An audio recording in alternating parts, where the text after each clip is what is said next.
Hi, it's Scott here from MoneyNerd, and I help people beat debt collectors and become debt free. In this quick video, I'm going to show you how to deal with Capquest debt collectors. You've probably received a letter from Capquest or even had them knocking at your door. When I had debt collectors chasing me back in 2010, it caused me a lot of stress and anxiety.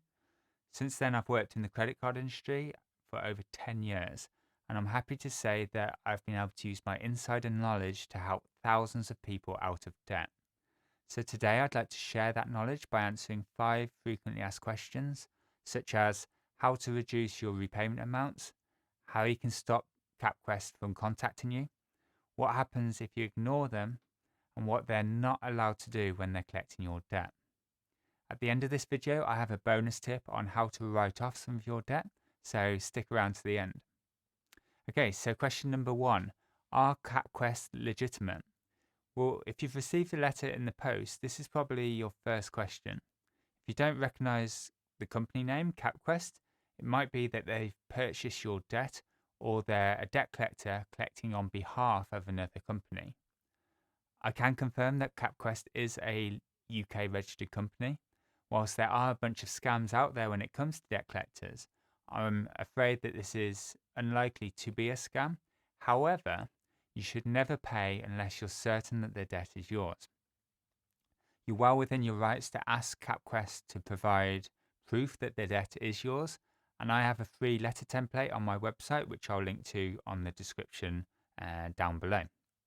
Okay, question number 2. What happens if you ignore Capquest? Well, if you ignore debt collectors, your problem could escalate and become very serious. Capquest does have the right to take court action against you. If you were to ignore court letters, you could end up with a county court judgment or a CCJ, which could have a major impact on your credit score and your chances of borrowing money in the future. If you do get a CCJ and you still don't pay, you could ultimately result in bailiffs coming to your house to take your valuable items or even your car.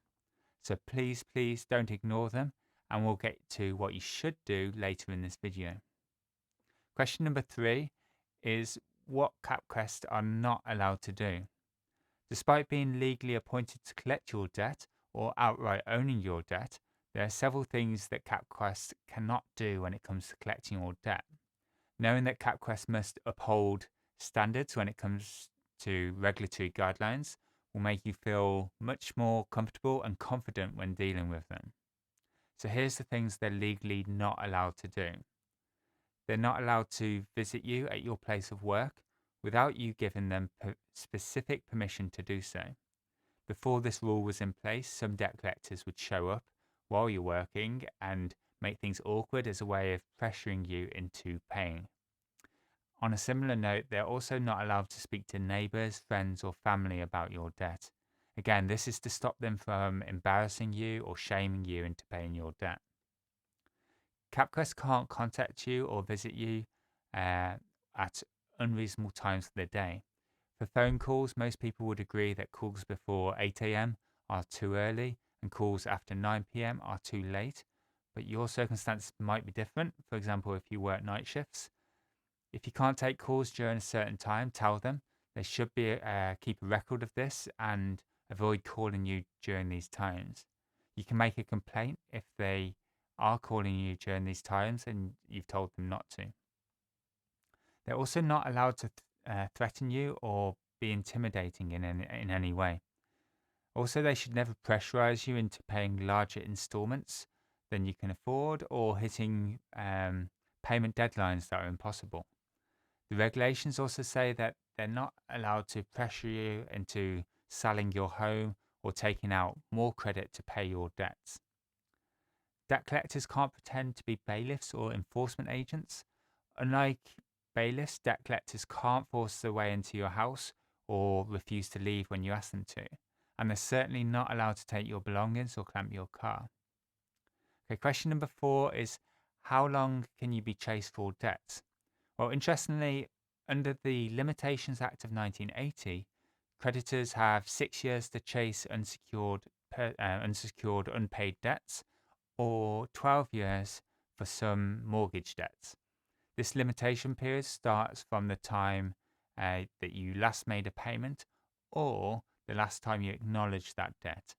So it's important to think about what payments you've made or what you've said in emails, letters, or on the phone about your debt, and whether this could be construed as a acknowledgement of the debt. If a CCJ has been registered against you before the limitation period is passed, then it can be enforced at any point, and there's no limitation period for a CCJ. Also, the Limitation Act doesn't apply to debts owed to the government, such as income tax, benefits overpayments, and council tax. This means these types of debts can be collected on even after 6 years have passed. Okay, last question, and then I have a bonus tip on how you can potentially write off some of your debt. Question number 5 is, how do I pay less and come to an agreement with Capquest? Well, there's a number of ways you might be able to reduce the amount that you pay. If you're struggling to make repayment amounts, then there's several options you could explore. If Capquest are adding on interest and charges to your debt, then you could ask them to freeze that to help you get back on track and clear debts quicker. Debt collectors are likely to stop or reduce interest and charges if you can prove that you're in financial difficulty. I would suggest you put together a budget showing your income and your essential living costs so you can clearly demonstrate your financial difficulties. You can also use that budget to negotiate reduced payments. Again, to do this, you need to show why you can't afford higher repayments. So use that budget to write down your income and essential living costs so you can demonstrate what you can afford. Sometimes debt collectors will only agree to a reduced payments for a set amount of time, and at the end of this they'll want to review your situation again, and other times they'll agree to much longer repayment periods. This will totally depend on the nature of your debt and your individual circumstances. If you have the cash, you could make a full and final settlement offer. This is where you ask if they'll let you pay a lump sum instead of the full balance that you owe to the debt. In return of having the lump sum payment, some debt collectors will agree to write off the rest of the debt. And as promised, my bonus tip on how you might be able to write off some of your debt. And it's not just with Capquest, by the way. If you have debts with other people, there are lots of ways you can significantly reduce your repayment amounts and even write off some of your debt. During my career in the credit card industry, I gained a lot of insider knowledge, and as a result, I discovered that there are 7 relatively unheard of debt solutions that are available in the UK. The industry doesn't really advertise these because most of them are either free or very low costs, so businesses can't make a lot of money from them. Now, unfortunately, some of these solutions are not available to everybody.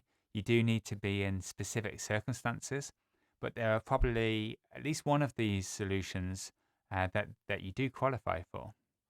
You could either be paying less than you already are, or maybe even writing off some of your debt. To make it simple for you, I've created a free eligibility checker, which I've linked to in the description below. It's 5 simple questions and takes less than 30 seconds to find out if you can reduce your payments and even write off some of your debt. So click the link in the description below and go do that now.